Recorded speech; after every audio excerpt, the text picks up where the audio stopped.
So hi, welcome to my train room. I'm Rainer.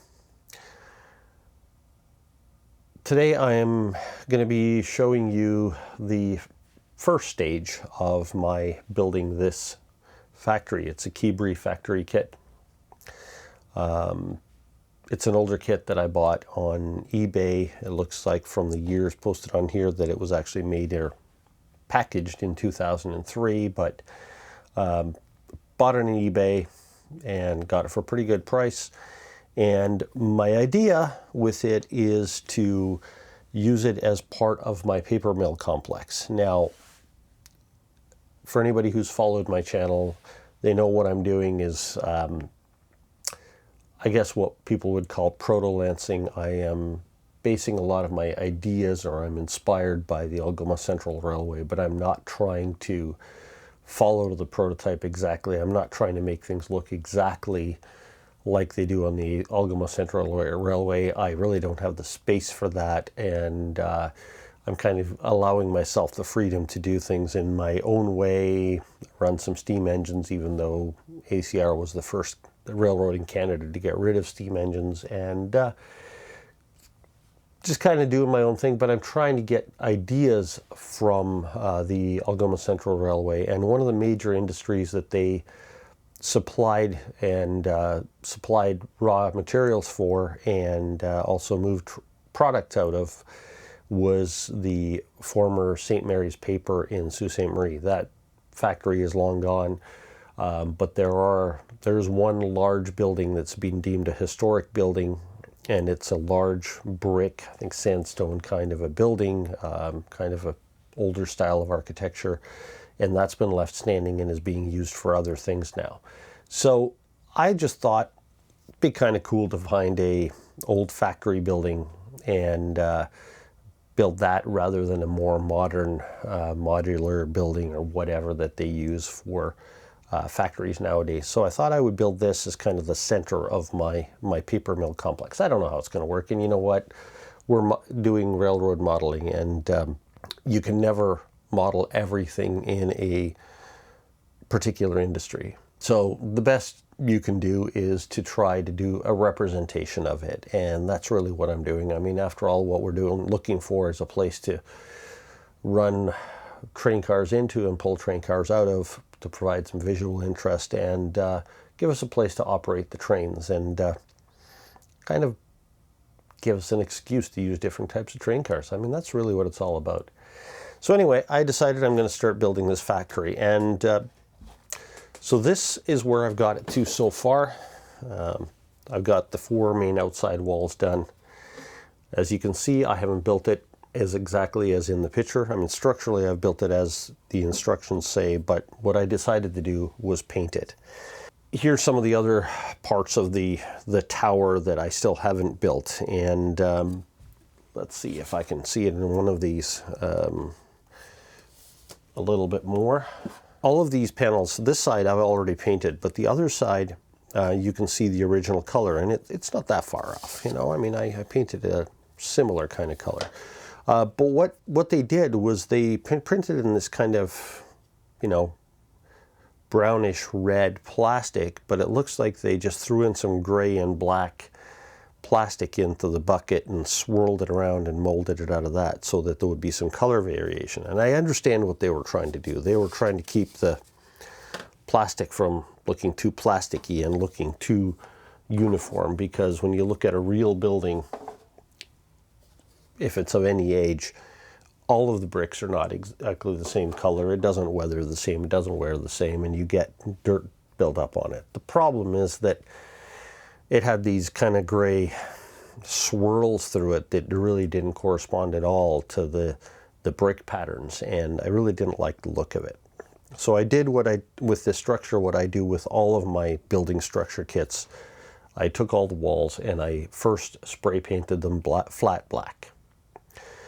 It's a technique that I learned many years ago, and it works well for me. And there's a couple of reasons that I do that. My idea is that I want to illuminate this building, and I want to put lights inside it. And if you take a plastic building that's just molded colored plastic, and you put lights inside, well, all the walls glow that color because the plastic ends up being somewhat translucent, opaque plastic. It just allows the light through. By painting it all flat black first, that black paint will stop the light transmission coming through to the outside of the building, or most of it anyway, so it helps with that. Secondly, what I wanted to do was make it look somewhat like old brick. So what I did was, when I paint the flat black, that's now my base color. And then after that, I took some artist acrylics. This one happened to be red oxide, Liquitex red oxide, and I took a little bit of a wider brush, and as you can see in this video, I then just kind of dry brushed it lightly across the bricks. And so what it does is it allows the black to show through in what's the mortar joints and in the crevices and down in the bottom corners here where I didn't put the paint as heavily, where I didn't put the red paint, the red oxide paint as heavily. And because I brushed it on, and I didn't brush it on with the same amount of pressure everywhere, some places got a little bit more, some places got a little bit less, and you end up with this kind of a red, a variation in the red. And so in my view, it looks more realistic than the weird swirly molded plastic. Secondly, the kit was molded with all the window frames in white, these other things in beige. It's a factory, and those white window frames wouldn't be white for very long. And in my opinion, the white window frames and the white trim everywhere kind of make it look toy-like. And so what I did was I just, again, took all of the window frames right on the sprue and all of the other parts that were going to go in here, and I spray painted them dark green. And now, it happened to be the dark green is actually one of the paints that I was using, I'll show it in a later video, that I was actually using as a base color for some of my trees that I've built. But I had the green spray paint, so I thought I'd try it, sprayed it in there. And I kind of like how it looks. And it's got that a bit more of a classy old building look than bright white window frames on a kind of swirly molded red plastic. And then after I did that, it was just follow the instructions and build the kit. Now, because these are kind of a universal language kit, there isn't a lot of writing in here. There are some numbers. There's like a little paragraph here and there that's in English and in French, and I assume that's German. But that's about it. But the drawings are pretty good. So what they have here is A, B, C, and D for the main 4 walls that I built here. And A and C are the larger walls, and in actual part numbers, the A and C wall moldings are exactly the same. You put different windows in them. Now, it's important to look at them very carefully. They have all of the numbers listed in here. There's these little supports that go at the top, all 4 walls, and it shows them at the top right here. Those are to hold the roof in place. There's also these other pieces on here that's called, what's number 151 and 150. I don't know if you can see them on the inside. They're beige, but because I didn't paint the inside of them, but they're the pieces that block these bottom panels. Those need to be glued in. But the windows essentially come in 2 different heights. So the top and middle floors, all of the window openings are 1 height. The bottom floor, the window openings are actually slightly taller. So don't mix them up. They are numbered on here as to which ones you're supposed to use where. Just be careful to read them carefully and just follow those instructions. Now, there are some other panels, like this one has a little indentation in this brick panel that goes in here, and you can see it in this drawing, but it's not very clear, but it does have the number there, so you can look it up. It goes right there.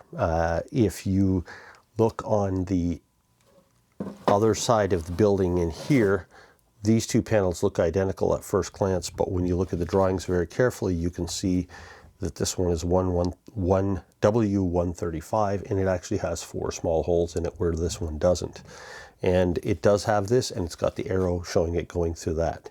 Now just remember, when you're assembling these things, when you're looking at these drawings, they're showing it from the front, but when you're assembling it, you're installing the windows from the back side, so right is left and left is right. Don't mix them up.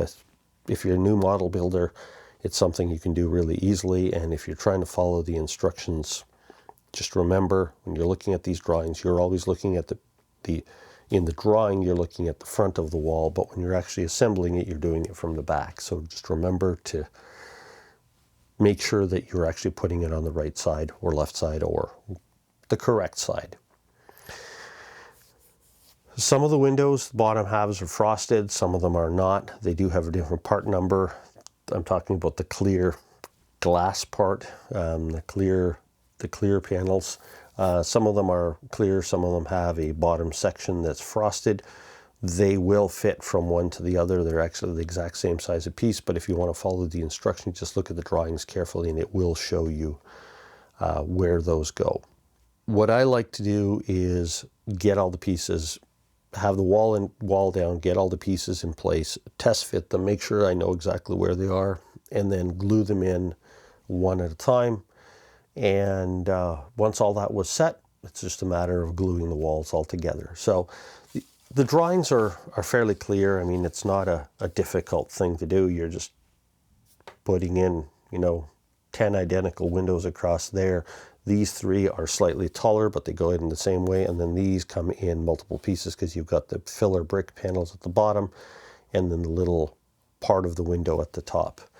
And it's kind of the same thing on every wall. A different arrangement, that these drawings show it fairly well.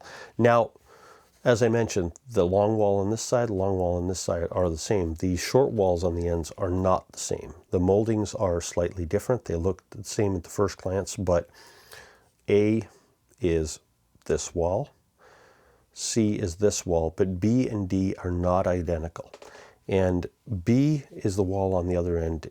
D, if you look at it carefully, it actually has some holes in here, and the holes are there so you can attach the canopy, the awning at the front. And you can see the holes right in here, and there's holes here, and there's holes here. And this is, I think, for a ventilation stack that's going to go up from this little indented hole, and it goes up here. The other end doesn't have that. And so, again, when you're assembling the building, just make sure that you double check to make sure that you're actually using the right end wall panel for each section if you're building the structure kit, because those two are not the same. These side walls, the wall sections are the same. The arrangement of windows is different. At this point, I'm happy with how it's turning out. I like the color on it. Tell me what you think of how I did the painting. It works for me. I like doing it this way. It just gives me a kind of a nice look to the building, in my opinion. Next thing I'm going to do is get some interior details on it. Nothing